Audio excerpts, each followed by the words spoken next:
De todo es un honor estar aquí en el Congreso de Actualizaciones del Dr. Patiño, uno de mis dos mentores quirúrgicos. Quiero agradecerle al doctor Manuel Cadena, al doctor Ricardo Nazar por esta invitación. Es un honor para mí y pues honrar al doctor Patiño es honrar a quien honor merece. Hablando con los otros conferencistas y con Ricardo, decimos dividir un poquito. Yo voy a hacer un concepto más general de cirugía e intervenciones selectivas, y Álvaro Valencia más adelante va a hablar un poquito sobre ya la obesidad específicamente y estas cosas.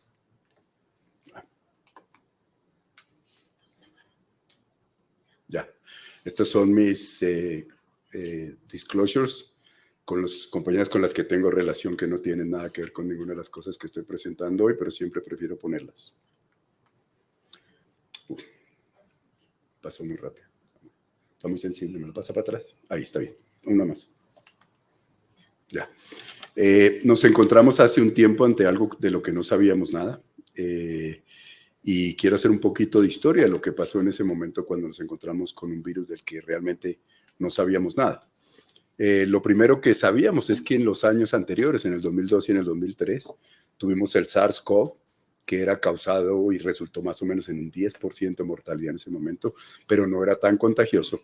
Y tuvimos hacia el 2012 el MERS-CoV, que sí tuvo una pandemia mucho más devastadora y con un 37% de mortalidad. Los traigo a colación porque el COVID no va a ser el último virus que vamos a ver. Así que cualquier preparación que nosotros hagamos debe ser en preparación para lo que tenemos ahora y para lo que se va a venir en el futuro. Cuando uno quiere hacer cirugía planeada durante el COVID-19 o en cualquier pandemia que venga después, yo quiero recordar algunas cosas que pasaron durante la pandemia y para mí son muy importantes.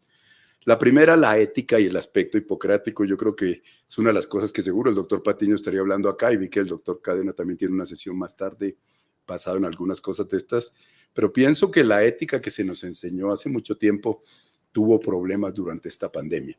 ¿Y por qué tuvo problemas durante esta pandemia? Porque a nosotros nos enseñaron lo primero, proteger al paciente, seguridad. Lo segundo, desafortunadamente, nos han hecho mirar los costos.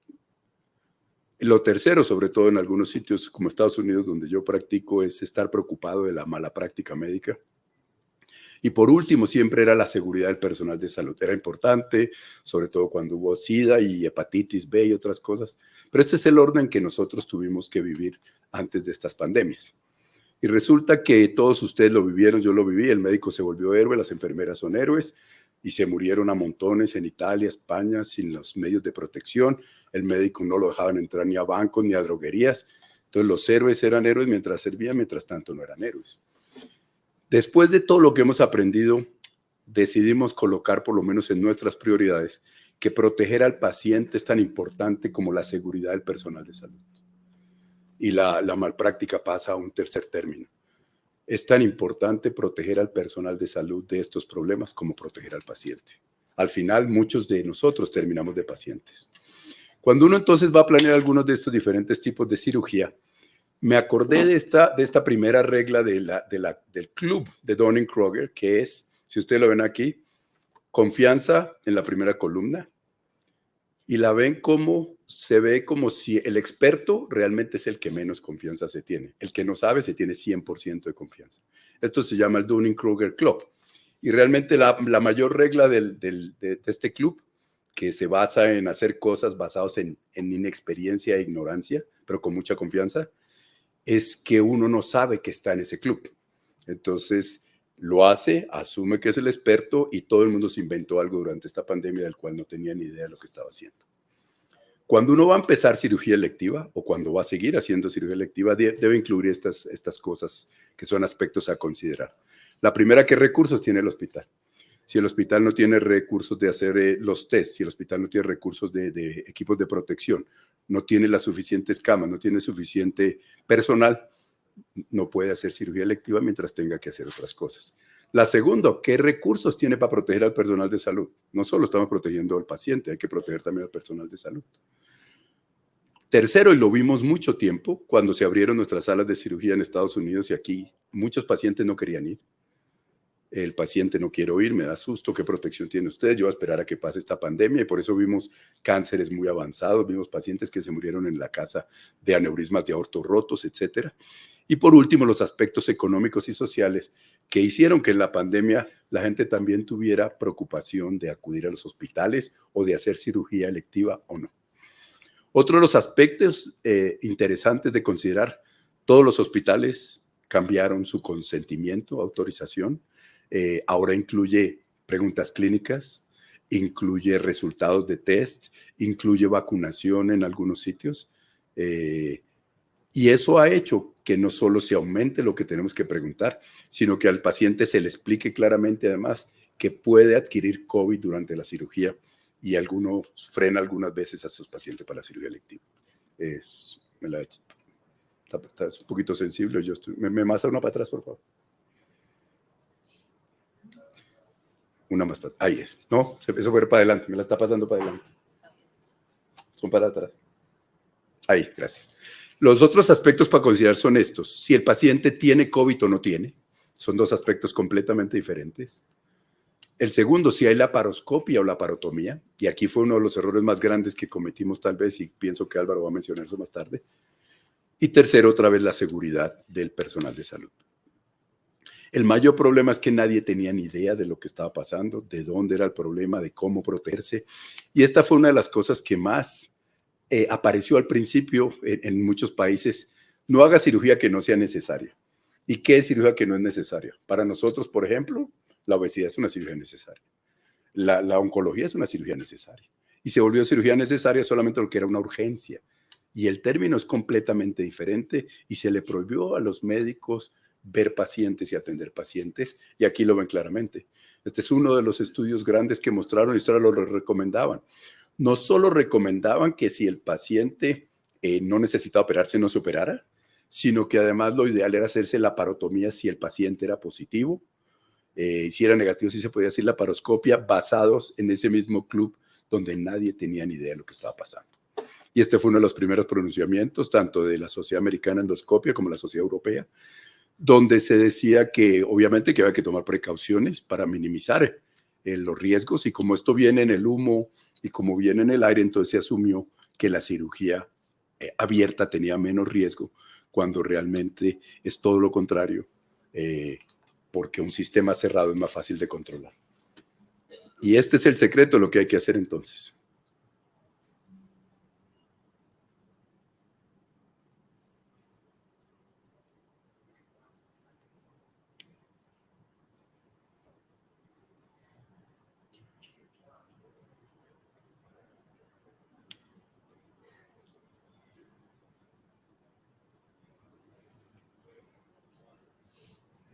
El secreto es buscar el origen. ¿De dónde viene el COVID? ¿Cómo se puede prevenir? No imaginarse y parar todo y paralizar países y paralizar salas de cirugía. ¿Cuánta gente se murió en su casa en muchos países solamente por ese aspecto?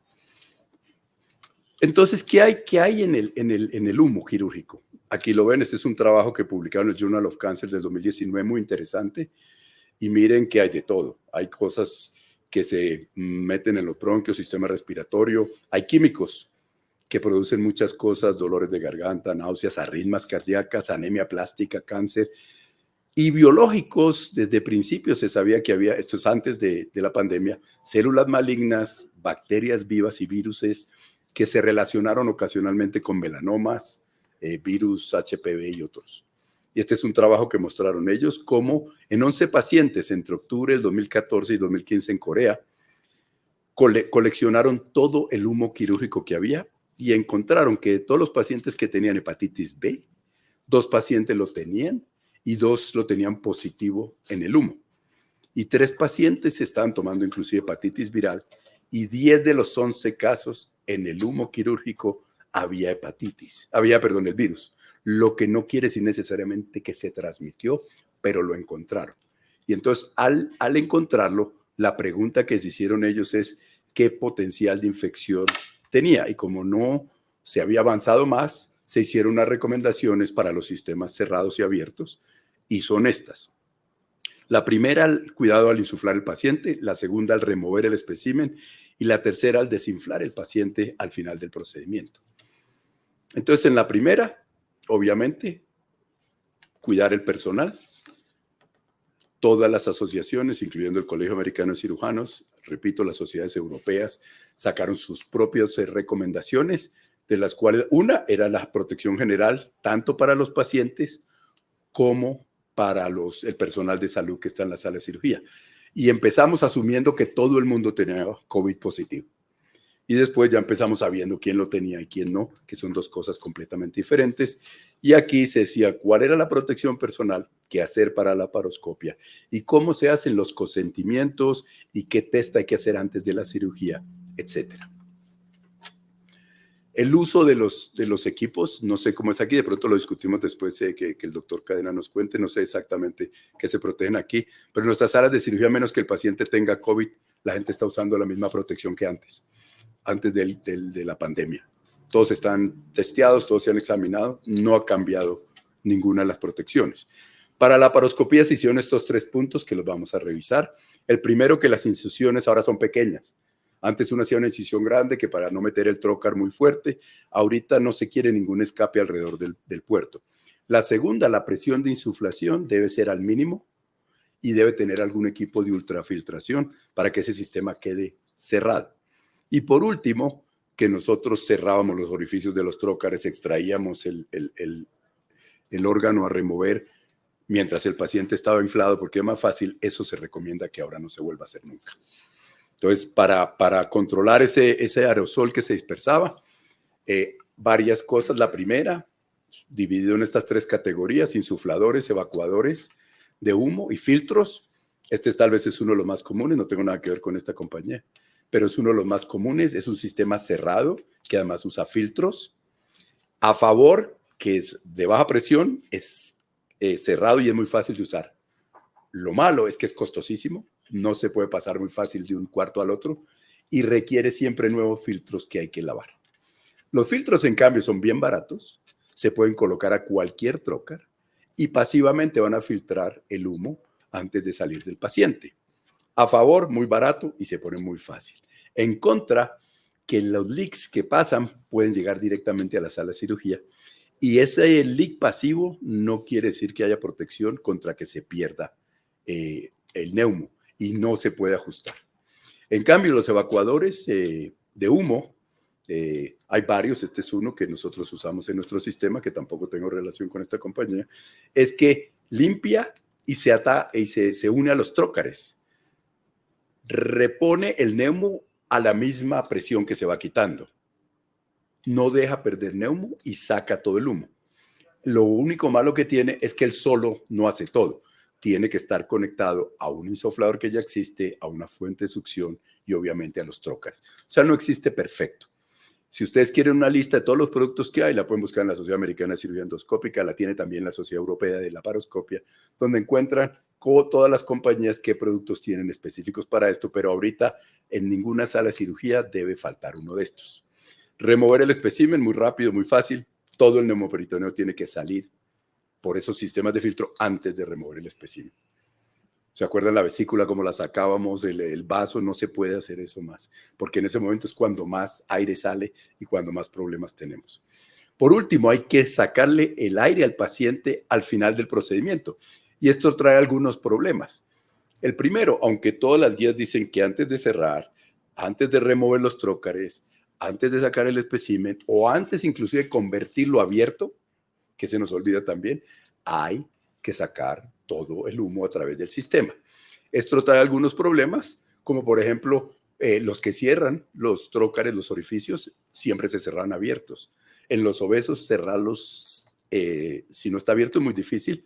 Algunos grupos están trabajando en estos sistemas, donde una vez uno ya introduce el trócar, en el trócar se disparan en ese mismo momento 2 suturas, que las suturas son absorbibles, están hechas de bicril, ácido poliglicólico, y los anchors, que son de plástico, duran un poquito más. Las suturas duran 3 meses, los anchors o las anclas duran unos 5 meses, y estos quedan disparados de una vez.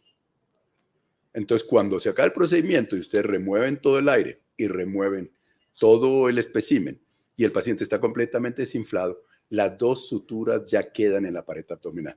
El problema todavía es que es costoso, pero esto evita En los pacientes flacos no importa, en los pacientes obesos cerrar estos orificios trae problemas si el paciente no está completamente insuflado, y esta es una de las cosas en las que están trabajando algunas de las compañías para poder cerrar adecuadamente estos pacientes sin tener el riesgo de que el humo salga para ninguno de estos sitios, y aquí ven cómo al sacar el trocar se puede unir después.